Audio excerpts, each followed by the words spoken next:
Thank the gentleman for his question. Mr. Womack. Thank you. My thanks to the gentlemen before us for their longstanding service to this country. I want to follow up on a conversation that we were having with the ranking member of the full committee, Ms. DeLauro, on budget process and on continuing resolutions and this sort of thing. Secretary Austin, have you ever known Russia to operate under a continuing resolution? I have not, sir, and I've never known China to operate under a continuing resolution either. Well, I'm glad you asked that question because my next question was to General Brown. Have you ever known China to operate under a continuing resolution? I have not. So if they have needs, they take care of those needs? Secretary McCord, Kim Jong-un, does he operate ever under a continuing resolution? He does not, Mr. Moe. And I won't bore you with the others. I had listed ISIS-K, violent extremist organizations. The fact is, adversaries to our way of life and to the way of life of free nations all around the globe, they don't operate under continuing resolutions. And they don't threaten to shut their government down. And to me, it places a heavy risk on our men and women who serve in the greatest military on the planet that we would ever consider delaying a budget like we did this past year for 5.5 months in the fiscal year, because I think that does endanger our way of life. I'll leave it there. Secretary Austin, the DOD budget request for 25 is capped at a 1% increase compared to 24 under the FRA. It's clear the DOD prioritized increased funding for some services more than others. For example, the Army saw a 0.2% increase in funding. The Air Force got 1.1%.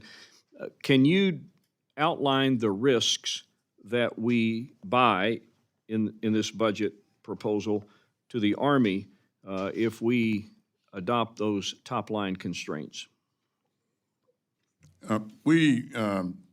Because of the top line, we had to make some choices, but we linked our request to our strategy, and these were difficult, but I think prudent choices. And again, as we have worked with the services, I think that the investments that we've made in near-term readiness and in modernization and in taking care of our people will pay significant dividends for us in the near to midterm and in the long term as well. And we also recognize that in the out years, the top line is going to have to grow a bit in order to make sure that we maintain pace and speed with modernization.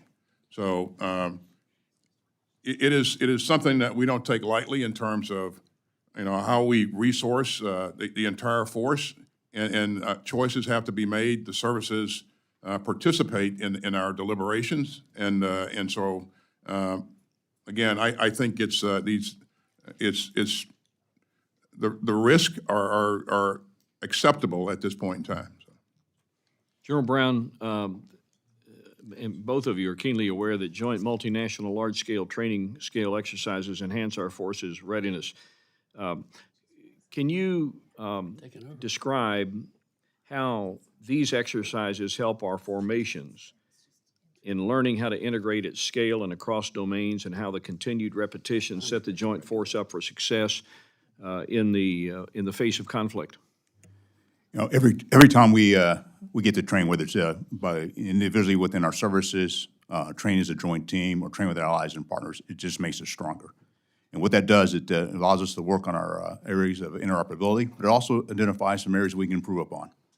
Because we want to continue, every time we have an exercise, is to step away from that exercise and learn something about ourselves as a force that will be applicable to the threat.